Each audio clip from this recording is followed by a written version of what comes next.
रख तुझे अंदर में साहिब रब सतार वनहल अकरब इलैहि मिन हबलिल वरीद कर आयत ते इतबार मंठार मोगाई छने पंज होश कजा होशियार तबाह दतो खावार परे परवर की लकी हक अल्लाह चौअल्लाह अंदर में हक अल्लाह जो अल्लाह अंदर में हक अल्लाह खुदा बोल पंजे बोल अथे घोट घर में हक अल्लाह जो अल्लाह अंदर में अल्लाह खुदा बोल पंजे बोल अथे घोट घर में हक अल्लाह जो अल्लाह अंदर में हक अल्लाह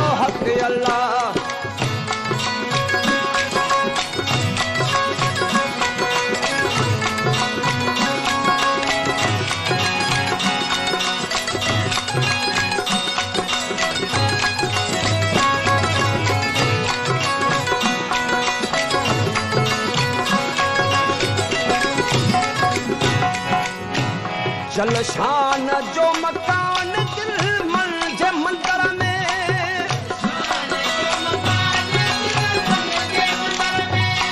जलशान जो मकान दिल मंजे जलशान जो मकान दिल मंजे मंदर में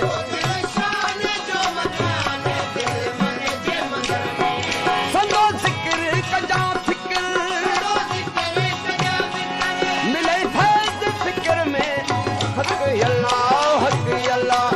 अल्लाह अंदर में हक अल्लाह खुदा बोल पंजे बोल अथे घोट घर में हक अल्लाह जो अल्लाह अंदर में हक अल्लाह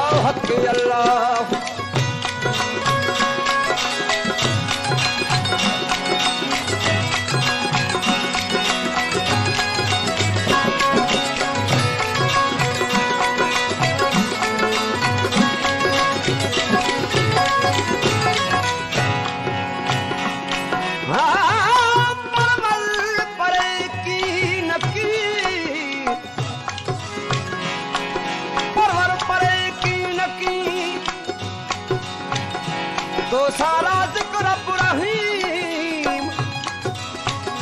आहे कखपन में कलतार सो कादिर पाउन करीम वल्लाहु बिकुल शैन मुहीत तो आगो चवे अलीम चमन ठार सुनानी मीम तो अहद तोखे ऐन थिए जिक्र ज़ात जो ॾींहरात कर वसाइब बिंदुर में जिक्र ज़ात जो ॾींहरात कर वसाइब जिक्र ज़ात ॾींहरात कर वसाइब बिंदुर में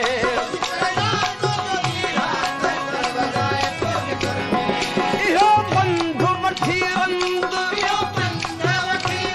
वो उठी संज सफर में हक अल्लाह जो अल्लाह अंदर में हक अल्लाह वो खुदा बोल पंजे बोल अथे घोट घर में हक अल्लाह जो अल्लाह अंदर में हक अल्लाह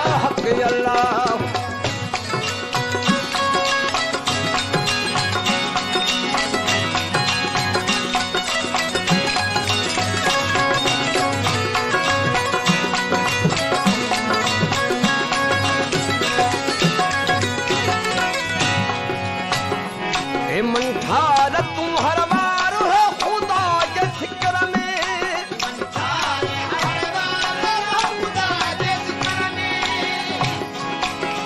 आदतों के आइन थिए हाँ चौक बिले चौधार थी मुतूक बिल अंत मुतू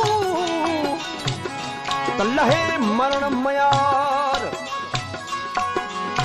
अल इंसान सरी वनासर हो यो मानव समन ठार तू जी तमार तही हुआ दी है करो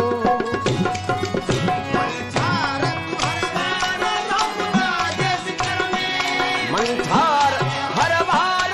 खुदा जिक्र में खुदा